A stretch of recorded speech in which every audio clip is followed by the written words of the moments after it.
الحمد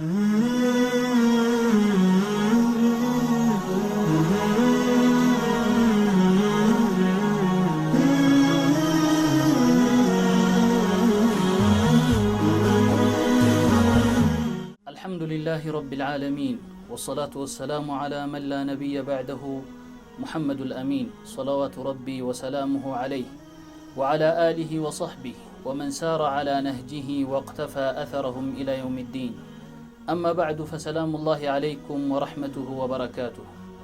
أنزل الله هذا القرآن ليهدي البشرية إلى أفضل غاية وإلى أقوم طريق. الله سبحانه وتعالى يهن قرآن يوردو የሰው ልጆችን ሀደፋቸው አላማቸውን እንዲያስተካክሉ ወደ ተሻለ ጥሩ የህይወት አላማ እንዲኖራቸው አላህ Subhanahu Wa Ta'ala ፈልጎ ነው። ወኢላ አቅወሚ ጠሪቂን ወደ ትክክለኛው መስመርና ወደ ትክክለኛው መንገድ እንዲጓዙ አላህ Subhanahu Wa Ta'ala ስለፈለገ ቁርአንን አወረደልን። ቁርአን በነብዩ አለይሂ ሰላቱ ወሰላም ዘመን ተጽፎ ነበር። በርግጥ በተለያዩ መንገዶች ነበር ቁርአን የተጻፈው። ነብዩ አለይሂ ሰላቱ ወሰላም ወህይ የሚጽፉላቸው ጸሐፊዎች ነበሯቸው። ከዛ መካከል አንጋፋው ሰሃባ ዘይድ ኢብኑ ታቢት ረዲየላሁ ዐንሁ ወአርዳህ አንደኛው ነበር። ዘይድ ኢብኑ ታቢት ለነብዩ አለይሂ ሰላቱ ወሰላም የሚወርደውን ወህይ ከሚጽፉት አንደኛው ጸሐፊ ነበር። ዘይድ ለዚህ ኡማ በጣም ትልቅ ገጸ በረከት አበርክቷል። ትልቅ ነገርን አበርክቷል። ቁርአንን ጽፎ ወደ አንድ ጥራዝ ሰብስቦ ለዚህ ኡማ ያበረከተው ዘይድ ኢብኑ ታቢት አንጋፋው ሰሃባ ረዲየላሁ ዐንሁ ወአርዳህ እሱ ነው። ዘይድ ኢብኑ ታቢትና ሌሎችም ሰሃባዎች ካቲበል ወህይ የሚባሉ ከነብዩ አለይሂ ሰላቱ ወሰላም ስር የተሰባሰቡ ነበሩ። ለነብዩ ወህይ ሲወርድ ይጽፉ ነበር። ነብዩ አለይሂ ሰላቱ ወሰላም لم يفارق هذه الدنيا إلا بعد أن كان القرآن كله مكتوبا. قرآن ሁሉም ተጽፎ ነው ነብዩ አለይሂ ሰላቱ ወሰላም ከዱንያ የተሰናበቱት። ለዛም ዘይድ ኢብኑ ታቢት አንደኛው የወህይ ጸሐፊ ነው ብለናል። ዘይድ ኢብኑ ታቢት ረዲየላሁ ዐንሁ ቁርአንን በተለያዩ መንገዶች ይጽፉ ነበር። ለምሳሌ ከለምድ በተሰራ ከቆዳ ይጻፍ በቆዳ ላይ ይጻፍ ነበር፣ በእንጨት ላይ ይጻፍ ነበር፣ በተጠረቡ እንጨቶች ይጻፍ ነበር። በተለያዩ መንገዶች ቁርአን ይጻፍ ነበር። ነብዩ አለይሂ ሰላቱ ወሰላም አለፉ። ከዚያም አቡበክር ረዲየላሁ ዐንሁ ስልጣኑን ከተረከቡ በኋላ የዚህ ኡማ መሪ ኃላፊነት ከወሰዱ በኋላ ዑመር ኢብኑ አልኸጣብ ረዲየላሁ ዐንሁ አንድ ሐሳብ አቀረቡ። ያን ሐሳብ ያቀረቡበት ምክንያት የየማማው ጦርነት ነበር። የማማ ሐርቡ ሪዳ የሚባል ጦርነት ነበር። በዛን ሰዓት ብዙ ቁራዎች ብዙ ሐፊዞች በዛ ጦርነት ላይ ተገድለው ነበር። ዑመር ይሄ ጉዳይ አሳሰባቸው፣ አስጨነቃቸውና ለአቡበክር ረዲየላሁ ዐንሁ ሄደው ያ አባበክር ምን ይመስልሃል ቁርአን ወደ አንድ ተሰብስቦ ቢጻፍ የሚል ለአቡበክር ረዲየላሁ ዐንሁ ሐሳብ አቀረቡ። ቅድም እንዳልኩት መግቢያ ላይ መናገር እንደፈለኩት በነብዩ ሰለላሁ ዐለይሂ ወሰለም ጊዜ ወደ አንድ ጥራዝ ተሰብስቦ አልተጻፈም ነበር። ቁርአን በተለያዩ ቦታዎች ላይ ተጽፎ ነው የነበረው፣ ተበታትኖ ነው የነበረው። ዑመር ይህን ሐሳብ ሲያቀርቡ አቡበክር በጣም ጨነቃቸው፣ ጉዳዩ አሳሰባቸው። ነብዩ አለይሂ ሰላቱ ወሰላም ያልሰሩትን እኔ እንዴት ብዬ እሰራለሁ የሚል ጭንቀት ውስጥ ገቡ። ሰሃባዎችን አማከሩ። ከብዙ ሹራ በኋላ ከብዙ ሐሳብ መለዋወጥ በኋላ ተስማሙ። ዑመር ኃላፊነቱን ወስደው ዘይድ ኢብኑ ታቢት ረዲየላሁ ዐንሁ ቁርአንን እንዲጽፍ ተመርጦ ቁርአንን መጻፍ ጀመረ። ዘይድ ኢብኑ ታቢት ይሄ ከባድ ኃላፊነት ሲሰጠው ምን ነበር ያለው? አጂብ ነው ወላሂ። ዘይድ ኢብኑ ታቢት ምን አለ? ወላሂ አለ ይሄን ተራራ በጣም ግዙፍ የሆነን ተራራ ሰጥተው ይሄን አንቀሳቅስ ንቀል ቢሉኝ ይሻለኛል ቁርአንን ሰብስበህ ጻፍ ከሚሉኝ አለ። ኃላፊነቱ በጣም ከባድ እንደሆነ ዘይድ ኢብኑ ታቢት ረዲየላሁ ዐንሁ ተረድቶት ነበር። ላኪን ለዚህ ኡማ ማስተላለፍ የነበረባቸው ማበርከት የነበረባቸው ትልቅ ነገር ስለነበረ ዘይድ ይሄን ኃላፊነት ወስደው ቁርአንን ወደ መሰብሰብ ገቡ። ዘይድ ኢብኑ ታቢት ረዲየላሁ ዐንሁ ሁለት መንገዶችን ተጠቀሙ። የመጀመሪያው መንገድ ምን ነበር?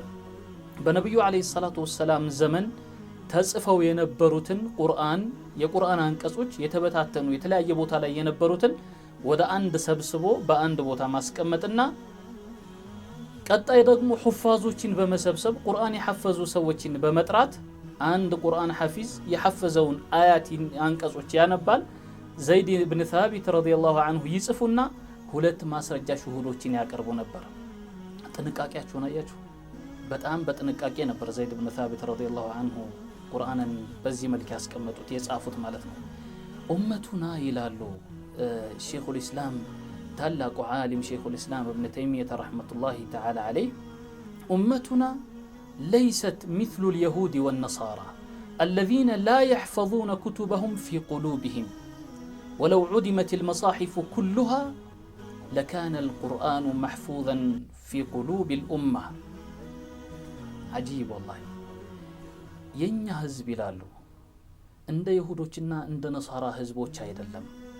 አይሁዳዎችና ነሳራዎች መጽሐፋችን ብለው እንመራበታለን ብለው የሚሉትን መጽሐፍ በልቦቻቸው መሐፈዝ ወይም ሚሞራይዝ ማድረግ የተሳናቸው ህዝቦች ናቸው። የኛ ህዝብ ደግሞ የዛ አይነት ህዝብ አይደለም አሉ። ለው ዑድመት المصاحف كلها ቁርአን በጥራዝ የተጻፈው ቁርአን በጥራዝ መልክ የተጻፈው ቁርአን በዚች ምድር ገጽ ቢጠፋ لكان القرآن محفوظا في قلوب هذه الأمة ቁርአን በህፃናቶች በሴቶች በወንዶች በአዛውንቶች ሳይቀር ልቦቻቸው ውስጥ ተሐፍዞ ሜሞራይዝ ተደርጎ የተቀመጠ ነውና የሚያሳስብ የሚያሰጋ ነገር የለም ይላሉ። አላህ ሱብሓነሁ ወተዓላ ያወረደበት ቁርአንን ያወረደበት ዘመን ኸይሩል ቀርኒ ያሉበት ዘመን ነበረ። ነቢዩ ዓለይሂ ሰላቱ ወሰላም ኸይሩል ቁሩን ቀርኒ ከህብረተሰቡ ሁሉ እኔ ያለሁበት ህብረተሰብ የተሻለ ህብረተሰብ ነው አሉ። አላህ ደግሞ ያን ህብረተሰብ ካነ ዐንደሁ ተመይዘን ፊል ሒፍዝ ነበራቸው። አረቦች በዛን ዘመን የነበሩት ሽዕርን ግጥምን በመሐፈዝ ልዩ ስጦታ የነበራቸው ህዝቦች ነበሩ። ለዚህ ነው ቁርአን በወረደ ሰዓት ወዲያውኑ ቁርአንን መሐፈዝ የቻሉት። ኡመቱን ሙተመይዘቱን ፊል ሒፍዝ ነበሩ። ሁለተኛው ሱሁለቱል ቁርአን ወዑዙበቱሁ ቁርአን እኮ ሲቀራ በጣም አጂብ እኮ ነው። ልብን ነው የሚሰርገው፣ ልብን ነው የሚሰርገው። በተለይ በጥሩ ድምጽ ቁርአን ከተቀራ የሰው ልቦችን ያማልላል። እንደገና ደግሞ ሰህል ነው ቁርአን፣ በጣም ገር ነው። እነዚህ ነገሮች ይህን ቁርአን በሰዎች ልብ ላይ ተቀርጾ እንዲቀመጥ ወይም ደግሞ ተሐፍዞ እንዲቀመጥ ከከፈቱት መንገዶች እነዚህ አንደኛው ናቸው። ሁለተኛው ኪታበቱል ቁርአን ባዕደ ኑዙሊሂ ቁርአን ከወረደ በኋላ ነብዩ አለይሂ ሰላቱ ወሰላም ዘመን ይጻፍ ነበር ብለናል። ወዲያውኑ ቁርአን እንደወረደ ወዳው ሲወርድ ወህይ ጸሐፊዎች ይመጣሉ፣ ነብዩ አለይሂ ሰላቱ ወሰላም ያነባሉ፣ ይጻፋል። በዚህ ጊዜ ነብዩ አለይሂ ሰላቱ ወሰላም ቅድም እንዳልኩት ቁርአን ከተጻፈ በኋላ ወደ አኺራ ተሸጋግረዋል። በአቡበክር ዘመን ዘይድ ብን ታቢት ረዲየላሁ ዐንሁ ወአርዳህ ወደ አንድ ጥራዝ ቁርአንን ሰብስበው ማስቀመጥ ችለዋል። ከዛም በኋላ የዑመር ተራ ደረሰ። አሚሩል ሙእሚኒን ዑመር ብን አልኸጣብ ረዲየላሁ ዐንሁ ወአርዳህ ኸሊፋቸውን ያዙ። ዑመርም ረዲየላሁ ዐንሁ ያን ጥራዝ እንደያዙ በአማና ተቀበለው እንዳስቀመጡ አለፉ። ከዛ ኺላፈቱ ዑስማን ሰይድና ዑስማን ረዲየላሁ ዐንሁ ወአርዳህ ደረሳቸው። ያኔ ዑመር ካለፉ በኋላ እናታችን ሐፍሳ ጋር ነበር ቁርአን ተቀምጦ የነበረው። ከዛ አድሪክ هذه الأمة قبل أن يختلفوا اختلاف اليهود والنصارى አላቸው። ሁዘይፋ ከኢራቅ በኩል መጥቶ በጣም አሰጋውና ለዑስማን ረዲየላሁ ዐንሁ አድሪክ هذه الأمة ይሄን ህዝብ ድረስለት የአይሁዳና የነሳራዎች አይነት ልዩነት ሳይመጣ በፊት ቁርአን ወደ ተለያየ ቦታ መላክ አለበት ብሎ ሐሳብ በዑስማን ረዲየላሁ ዐንሁ ዑስማን ሐሳቡን ተቀበሉ። ሰሃባዎችን ሹራ አደረጉ። 4 ሰዎች መረጡ። ከዛ መካከል መጀመሪያ ቁርአንን በአንድ ጥራዝ ሰብስቦ ያስቀመጠው ዘይድ ብን ታቢት ረዲየላሁ ዐንሁ ነበረበት። ሁለተኛው አብዱራህማን ኢብኑ አልሐሪስ ነበረ። ሶስተኛው ደግሞ አብዱላህ ብን ዙበይር ነበረ። አራተኛው ሰዕድ ብን አልዓስ ነበረ። እነዚህ ሰሃባዎች ኃላፊነቱን ወሰዱና ቁርአንን በ4 ጥራዝ ጻፉት፣ ኮፒ ያደረጉት። ከእናታችን ሐፍሳ በአደራ የተቀበሉትን ወስደው ለእናታችን ሐፍሳ ዋናውን ጥራዝ መልሰው ቁርአንን በዚህ መልክ በ4 ኑስኻ ጻፉት፣ በ6 ኑስኻ ጻፉት የሚልም አለ፣ በ8ም ጻፉት የሚል አለ። አላ ኩሊ ሐል ቁርአን ወደ 4 ወይም ወደ 6 ወደ 8 ኮፒ ተደርጎ ወደ ተለያዩ ዓለሞች ወደ ምስር፣ ወደ ሻም፣ ወደ ኢራቅ ዑስማን ረዲየላሁ ዐንሁ ወአርዳህ በዚህ መልክ ለህዝቦች እንዲደርስ አደረጉት። ዛሬ አልሐምዱሊላህ ረቢል ዓለሚን ቁርአን በእጃችን ላይ በብዛት ይገኛል።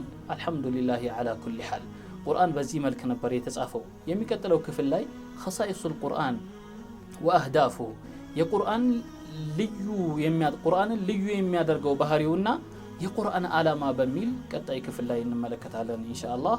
هذا وصلى الله وسلم على نبينا محمد وعلى آله وصحبه أجمعين والسلام عليكم ورحمة الله وبركاته.